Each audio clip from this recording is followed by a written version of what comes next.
First Samuel 4, we're actually going to go through two chapters today, 4 and 5. They fit together nicely, and so 1 Samuel 4 and 5. We live in a superstitious world, and if you don't think so, I can prove it to you right now. I'm going to give you some things, and then you tell me whether the world thinks these are good luck or bad luck, okay? It's a little quiz. Walking under a ladder. Bad luck, right? How about if a black cat crosses your path?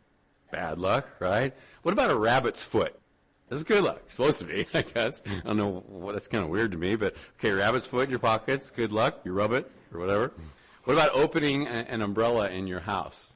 Bad luck. Why is that bad luck? How about if you find a penny on the street?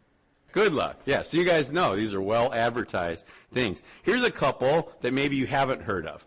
It's good luck to discover an item of clothing from the 70s in your closet. I would think that was bad luck. But maybe you've got a few things, ties and stuff. Last one. It's not bad luck to find a small amount of liquid in a cup on your desk. However, it's usually bad luck to drink it. So there's a couple extras for you. Now, beyond those, I understand there's some precautions you can take to help with this situation, maybe to protect you or to increase your chances of good luck. You can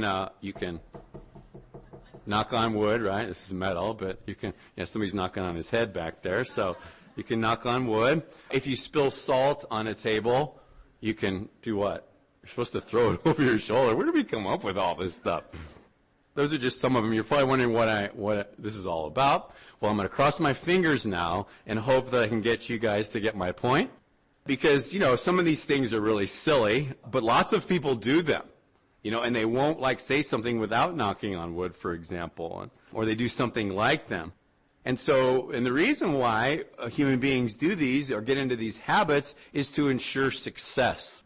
And even Christians will do things like these or something like them as it relates to God in order to have God listen to them more or to have an answer from God or to experience God. We just do these things because we think that it ensures some sort of success. But that wasn't the intent when God began a new work in you as a Christian. And I think that we're going to see that here in this Old Testament story.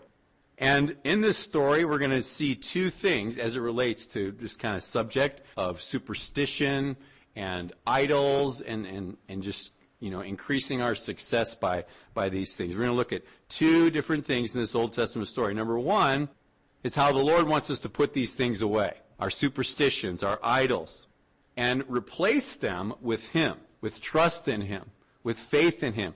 And just you will see as we go through this, the thing that we really need is not this sort of stuff, these superstitions and idols, but it's His presence in our life.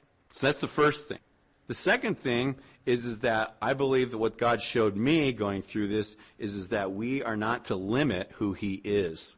There's a tendency in the world, and especially in the church, is to put God in a box. And we're going to see that they try to do that here, but God is not in a box. You can't put God in a box, and He's going to show us the importance of not limiting Him, who He is, and what He does. Okay? So we'll see those two things as we go through chapters 4 and 5. So a lot of reading this morning. Let's begin with chapter 4, verses 1 through 3.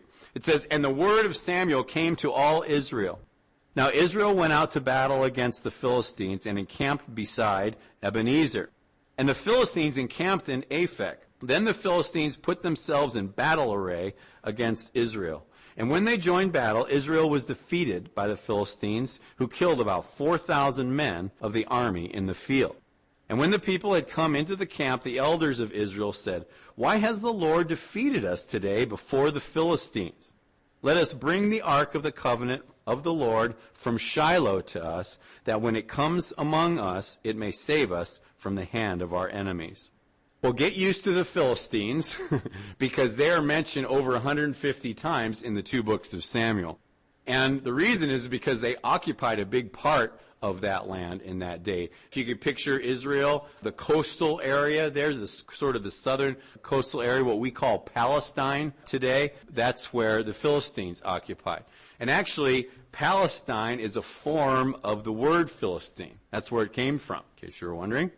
And so we'll see these next few chapters here deal with specifically the Ark of the Covenant and how it sort of goes in and out of the enemy territory of the Philistines. And now we'll see it come into the hands of the Philistines.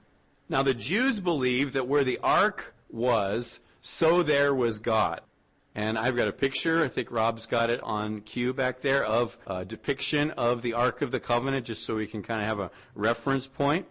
The Ark of the Covenant, and we don't really know what it looks like, but based on what is described in the Bible, this is probably a pretty close representation of what it looks like. And so the Ark of the Covenant was just a symbol of God's presence. If you remember, in the Old Testament, it went wherever they went, especially when they're in the wilderness wandering around for 40 years. They would pick it up and take it with them wherever they went. And then the children of Israel would camp around the Ark of the Covenant. And so the reason why it would be there in the Holy of Holies in the tabernacle always is because it's a symbol of his presence, of his protection, of his glory. And it would always be amongst those people who he called his chosen people. But it's only a physical symbol of a spiritual relationship. However, the Jews at this point begin to mistake the ark for God himself. Notice back in verse 3, it says that the elders say, "Get it so that it can save us." Not God, but the ark. They start to sort of lose focus on what the real important issue is here. It's sort of like if you go to church and you go to church thinking the church can save you. You don't come to church for a love of God or to know God or to worship God, but because you think it affords you some sort of a benefit. It's that same kind of a mindset. And so the danger with that is that you start to make God try to work for you, to do something for you. Or instead of that example that I gave you, we go to other religious objects to try and get that same thing, that experience in our life. You know, we'll have a statue that we look at, and that is sort of a representative of God to us. Or maybe it's a necklace that gives us hope and peace, that if I rub my necklace, you know, or maybe a book or books or even friends. All these things can replace God in our life. And not that we, necessarily do it purposely, but these things can kind of creep into where it turns into this example with the ark that I just shared with you. And so this is what I meant when I was talking about God in a box. Because God is not in the box. But we will think that we have to do certain things in order to have success or luck with God, and so we can fall into some sort of patterns. So here's Israel, and they had lost 4,000 men in battle, and here come the Philistines again. And so what do they say? They say, "Bring the ark into the camp so the Philistines won't have victory over us. We're in trouble. Get the box." So that's the mentality. Verse 4. So the people sent to Shiloh that they might bring from there the ark of the covenant of the Lord of hosts, who dwells between the cherubim. And the two sons of Eli, Hophni and Phinehas, were there with the ark of the covenant of God. Well, you remember these sons, Hophni and Phinehas, the sons of Eli. They're in the previous chapters in 1 Samuel. They were the ones that didn't believe, right? But they're working in the tabernacle. And they were sinning, remember, with the women there that would come to worship. They were sinning sexually with these women. And they were also stealing the offerings that were intended for God. And so it says here that they go to, or we will see that they go to presumably staying with this ark, with this symbol that gives them the power kind of that they have running around there in Shiloh. And so, going back to the elders send for it, but they should have been concerned about these guys that are actually carrying it to where they're at. Okay, verses 5 through 9. It says, "And when the ark of the covenant of the Lord came into the camp, all Israel shouted so loudly that the earth shook. Now when the Philistines heard the noise of the shout, they said, 'What does the sound of this great shout in the camp of the Hebrews mean?'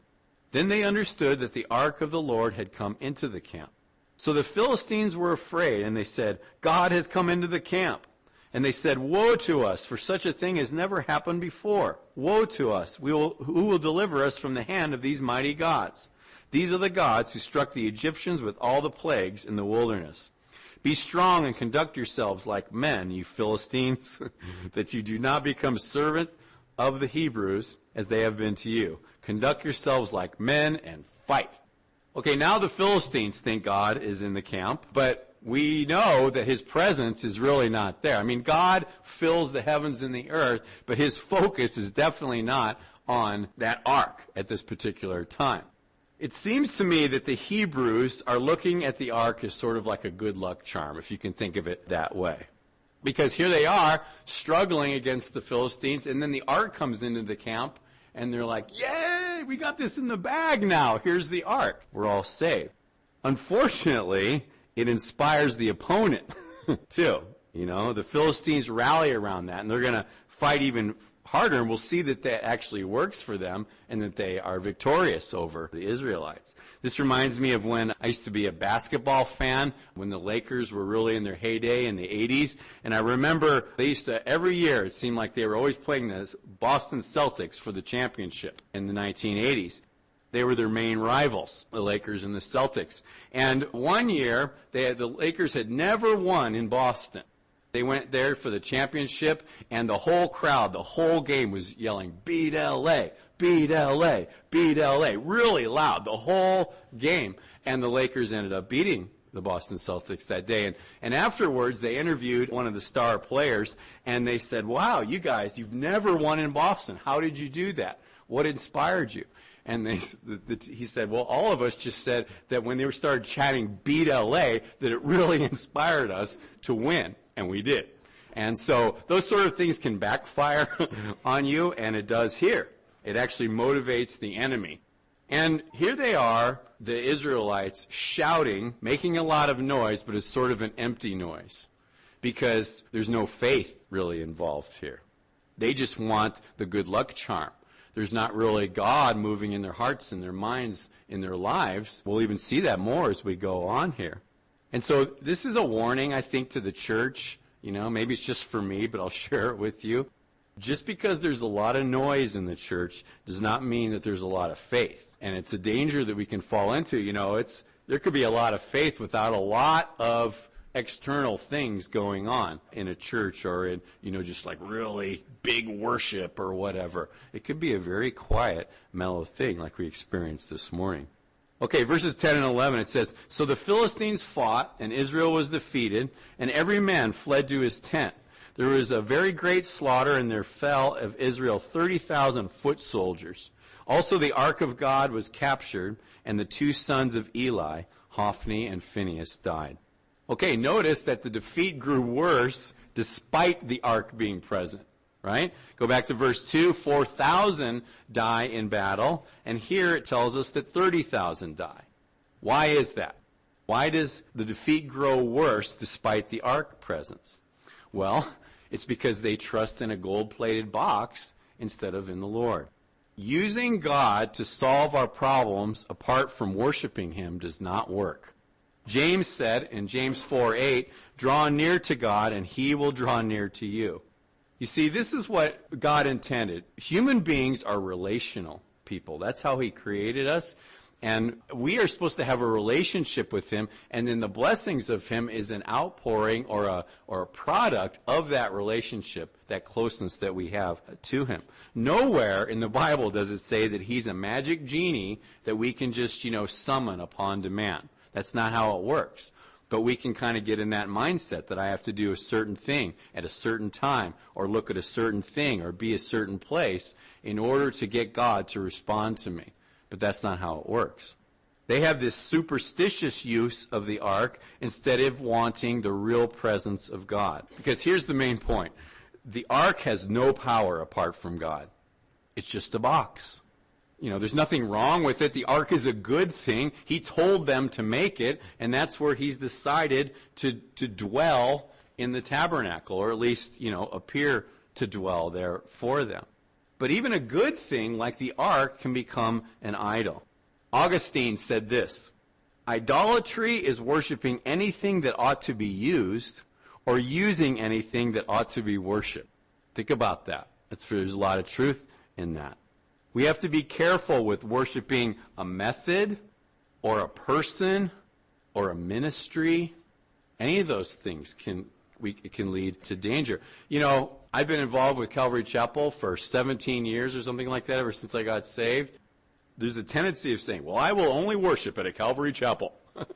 And that's really limiting God and who he is, you know. We have to watch out if the box becomes more important than God is, because it isn't. He doesn't need Calvary Chapel. We want his presence, despite what it may happen to any particular ministry. So verses 12 through 18, it says, Then a man of Benjamin ran from the battle line the same day and came to Shiloh with his clothes torn and dirt on his head. That means he was mourning from the loss. Now when he came, there was Eli sitting on a seat by the wayside watching, for his heart trembled for the ark of God. And when the man came into the city and told it, all the city cried out. When Eli heard the noise of the outcry, he said, What does the sound of this tumult mean? And the man came quickly and told Eli. Eli was 98 years old, and his eyes were so dim that he could not see. Then the man said to Eli, I am he who came from the battle, and I fled today from the battle line. And he said, What happened, my son? So the messenger answered and said, Israel has fled before the Philistines, and there has been a great slaughter among the people. Also your 2 sons, Hophni and Phinehas, are dead, and the ark of God has been captured. Then it happened when he had made mention of the ark of God that Eli fell off the seat backward by the side of the gate, and his neck was broken, and he died, for the man was old and heavy. And he had judged Israel 40 years. So the death of Eli. God judged his sons just as he predicted back in chapter 2. You guys remember that? We went through it. That was the prophecy. Now, it appears here to me that he's more upset about the ark than he is about his sons. So why is that? I mean, I'm sure he loved his sons. Well, I think a few things. Number one, he knew this was going to happen because God told him that it was going to happen. He told him twice through 2 different people. But also, he knew what this meant, that the ark of God had been captured, that this glory of God had departed from Israel now. Remember, he's the high priest. And so he knows or has a concern about how important these things of God are. And he just realized, wow, what has just happened for my nation, for my people. And it causes him to fall over backward and to break his neck and die. And of course, he knew that he had something to do with it too, right? He didn't discipline his sons. He actually contributed to this situation. So it ends up costing his life. So let's finish this chapter. It says, Now his daughter-in-law, Phinehas' wife, was with child due to be delivered. And when she heard the news that the ark of God was captured, and that her father-in-law and her husband were dead, she bowed herself and gave birth, for her labor pains came upon her. And about the time of her death, the women who stood by her said to her, Do not fear, for you have borne a son. But she did not answer, nor did she regard it. And then she named the child Ichabod, saying, The glory has departed from Israel, because the ark of God had been captured, and because her father-in-law and her husband. And she said, The glory has departed from Israel, for the ark of God has been captured. So the daughter-in-law dies in childbirth, is what it's telling us here. But not before she proclaims this bad news that's just happened for Israel. She also, isn't she, more concerned over the ark than she is for the people that this just happened to, these close relatives of hers. She's concerned that the ark's been taken from the Jews. Psalm 78, if you want to get some extra credit, you can go read that. Towards the end of the Psalm 78, I think it starts in around verse 55 or so, it gives us commentary on this event that just took place. And it tells us this, that the Lord abandoned the ark and allowed the enemy to destroy them. And you say, well, why would God do that? Why would God abandon these people who are his chosen people and allow this to happen, the enemy to destroy them? Well, this is the God in the box idea. God cannot overlook sin. He won't overlook sin. The Bible tells us that a holy God cannot dwell with sinful man. That's why you need a Savior. That's why we need a newborn spirit, because he can't dwell inside of a corrupt man. But when the Lord comes in and changes us, then the Holy Spirit can dwell. And so, holy God won't dwell with sinful man. And he won't do it here either, because it encourages just more disobedience to him. So he won't allow those things to continue. And what's happened now, because of what they've done, Israel, these priests and so forth, that the glory of God has been removed from them. And that's why these people die, because of just the shock of what has just happened to them. The presence of the Lord, gone. So what happens next? Well, let's go into chapter 5, verses 1 and 2. It says, Then the Philistines took the ark of God and brought it from Ebenezer to Ashdod. And when the Philistines took the ark of God, they brought it into the house of Dagon and set it by Dagon. This is about as bad as it gets in the Old Testament. The ark of the covenant, signifying, like we've been talking about, the presence of God, and the mercy seat, right? God's mercy. Inside it was kept the Ten Commandments. So the law is, it's a symbol of the law. It's also a symbol of God's miracles, because there's the little jar of the manna that God used to feed the children of Israel for 40 years in the wilderness. So this is all sort of wrapped up in there. His glory, His presence, all these things. And now it's in the hands of the enemy, sitting next to this little idol statue. It's tragic for Israel. It says in verse 3, And when the people of Ashdod arose early in the morning, there was Dagon fallen on its face to the earth before the ark of the Lord. So they took Dagon and set it in its place again.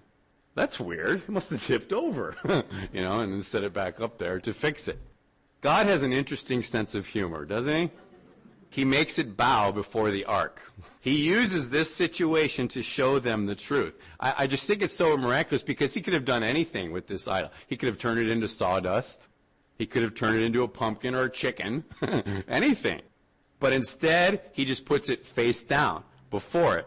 It's this little statue. They won't worship Him, so the statue, this God, is worshiping the Almighty God. This cracks me up that He did it that way. I love the Lord. He just amazes me all the time. Another reason why we can't put Him in the box, because He always does things differently. Didn't Jesus always do things radically different than people thought He would do them and say them? If He were here today, He would do and say things that we could not believe. And that's how God is. We can't confine Him. Dagon, I think that's how you pronounce it. It was a fish god worshipped by the Philistines. It was, if you picture like a half man and a half fish, sort of a merman instead of a mermaid, merman, fishman. And people say, you are strange for worshiping Jesus Christ. They're worshiping a fish man. If you remember Samson in Judges, it's Judges chapter 16, when Samson was captured by the Philistines, they worshiped this same God. They praised him, Dagon, for delivering Samson into their hand, because he was such a pain to the Philistines. And so they're like, praise Dagon for bringing us Samson. And this is what human beings do, all of us. We give glory to our God when we have victory. I know this guy, I know of a guy who's an atheist, and whenever he has something awesome happen in his life, he says, praise science. And because that's what people do. We praise our God. I don't know if science is really his God, but he sure acts like it whenever something, I think he does it to rile up Christians also. But the question is who is our God?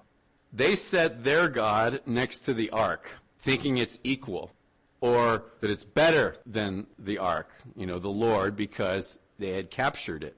And the natural man sort of looks at life this way too. And there's lots of different ways that we can put things in equality or above God, and people do it all the time. Many worship themselves. I think self-worship is the number one worship in the world.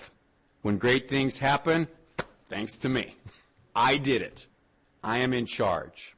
There's also a couple of different things I just want to share with you just to make you think a little bit. But some people believe in the God of luck, don't they? Oh, I got a lot of good luck. Knock on wood. And those kind of things. You just believe in the God of luck and fortune. This, in the East, this is a very, very big religion, the God of fortune. Or also the God of karma. You guys know about that one, right? You do something good, then the God of karma will do something good back to you. Or you better not do something bad, or you get repaid by the God of karma. Whether they say karma or not, that idea is very prevalent throughout the whole world, even in the United States. Notice in verse 3, go back to that. It says that when it was tipped over, what did they do? They set it back up again. They set it back up again. We keep setting up those idols, especially if the karma thing doesn't work, then I'll do the luck thing or whatever it is. To just try all these different things to try and do this. But God is making a point here, how he says in Isaiah, there are no other gods besides me. And so he knocks it over just to illustrate that point.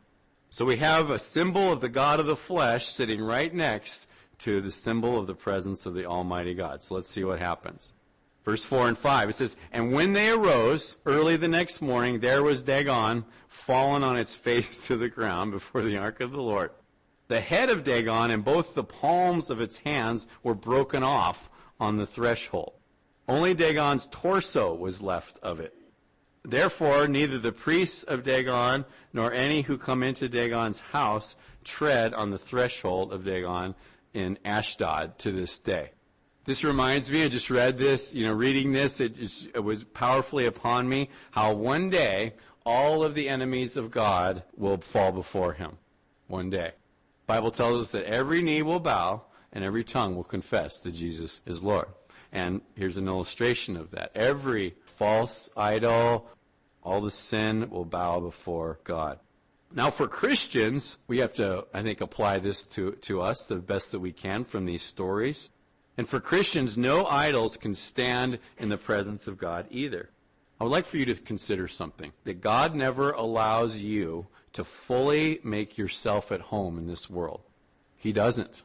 And so he is continually after you about potential misplaced worship in your life or idols that you might have, things that you have grown to depend on greater than the presence of God and your relationship with him.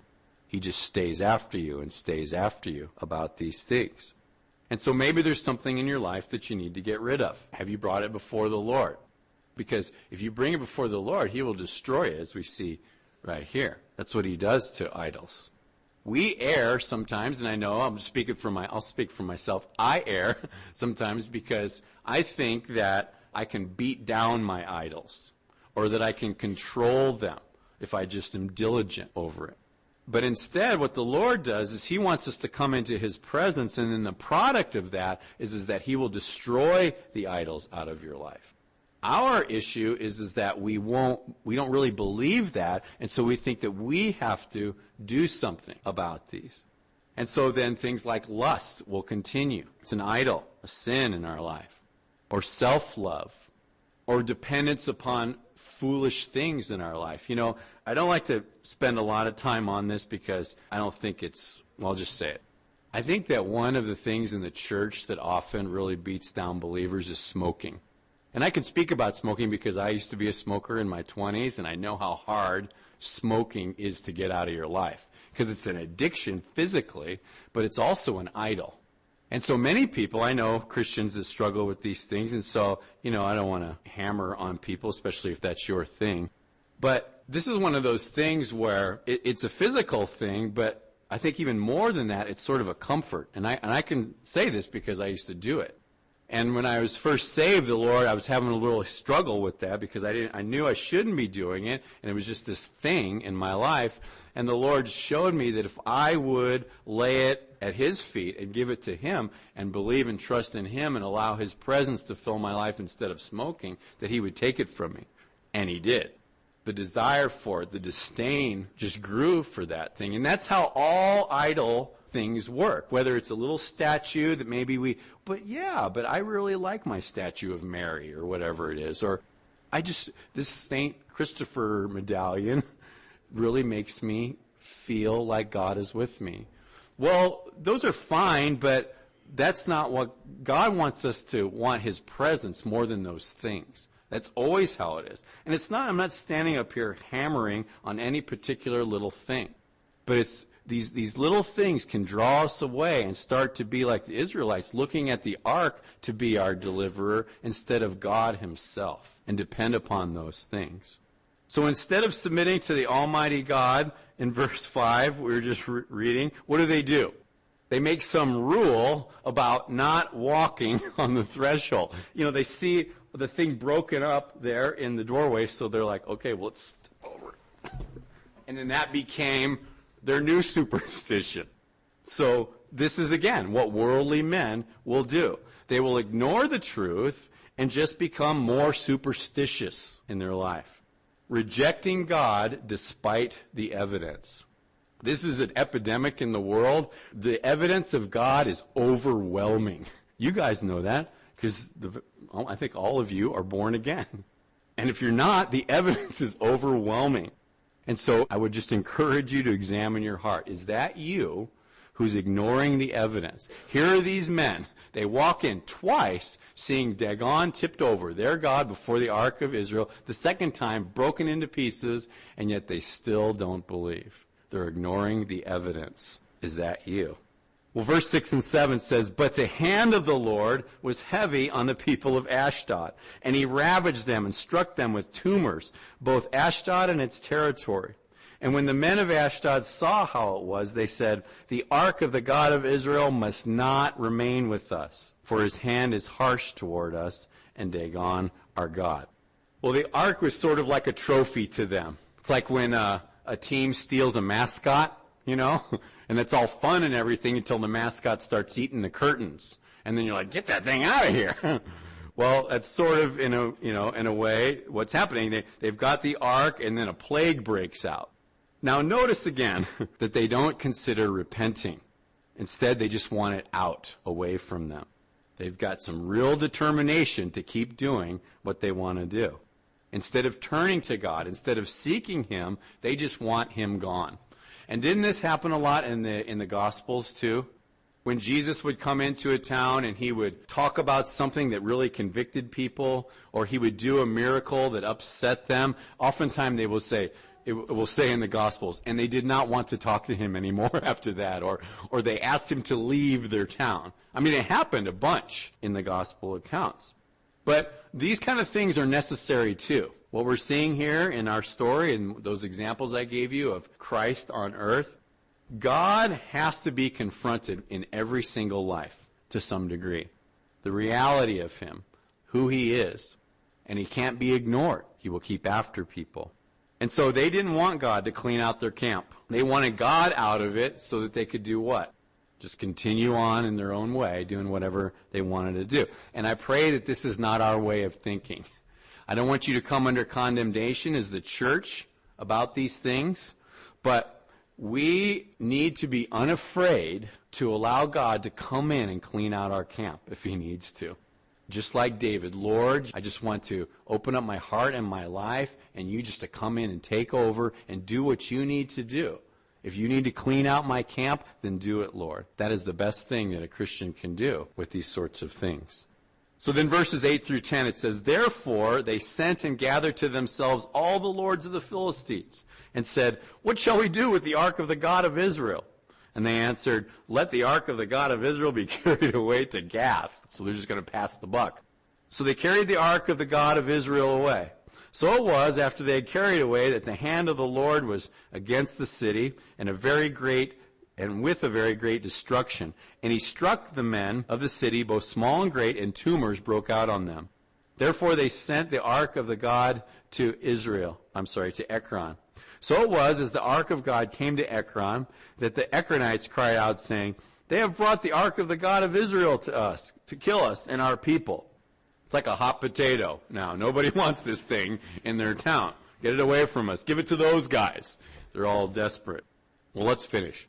It says, "So they sent and gathered together all the lords of the Philistines and said, 'Send away the ark of the God of Israel and let it go back to its own place, so that it does not kill us and our people.' For there was a deadly destruction throughout all the city.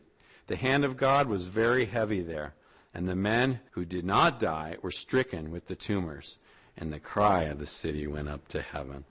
And so they will send it back now to Israel in chapter 6, or you can read ahead and look at that. And I am just impressed how God is always faithful. Even when the Israelites are unfaithful, God is always faithful. Even when I am unfaithful, God is always faithful. I love that about him, and I see that kind of image here in this situation. Now, as we finish up, I just wanted to make a last kind of wrap-up point for you. And that's that Our position before God is different than the Israelites was. The Bible tells us that the Holy Spirit dwells within each believer. And so he never leaves us. He never forsakes us. And so don't sit here and think that when you make a mistake that God leaves you. He doesn't leave you. He loves you. He dwells within you.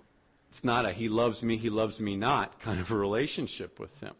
But we can still affect our fellowship with him by what we do or do not do. If we love the outward observance of religion instead of the presence of him or more than the presence of him, that's problematic. If our eyes are focused on an object or a method or on a person, this is dangerous. God doesn't want us. This is the warning for us here today. Are we desiring any sort of idol or thing in our life more than our relationship with God? Even a person, our children, anything can become more important to us in our life than God, and he doesn't want us to do that. Now, why do you suppose that idol, we just read these 2 chapters, why do you suppose that idol worship is so destructive? Why do you think that God urges us so much to avoid it? Well, I'll let you think about that, but I'll give you what I think is the main point here. Man becomes like his God. It's inevitable that you become like your God. And God's desire is that you would become like his son. That's why you're still here. One of the main reasons is because he's transforming you into the image of his son to use you for his glory. And the only way that that's really, or the best way that that's possible, is for his presence to be in your life. To allow him to just come in, clean out the camp, take over, all those things. Psalm 16 says, in his presence is fullness of joy. And that means so much to me because it helps me when I think, well, I have to sit here in this particular place to pray to God in order to experience his presence. No, it doesn't. That's just making that place an idol. God is with me wherever I go. What it really boils down to is it's our heart. What's our heart toward God like? Is our heart saying, Lord, I'm a fallen man, woman, and I struggle with some of these things, but can your grace just fill in those gaps and help me? And I just want your presence, Lord. I just want more of you. If that's your heart condition, then you've got none of this other stuff to be concerned about, because God's grace will take care of the rest of it for you. And the best way that I can just leave you with to be in God's presence is to never leave it, to just have that attitude, your heart condition before him all the time. So that's your homework, to go and figure out what that means to you, his presence, the idols, the superstitions that may creep into your family, in your lives, and what to do with those. So let's stand up and pray, shall we?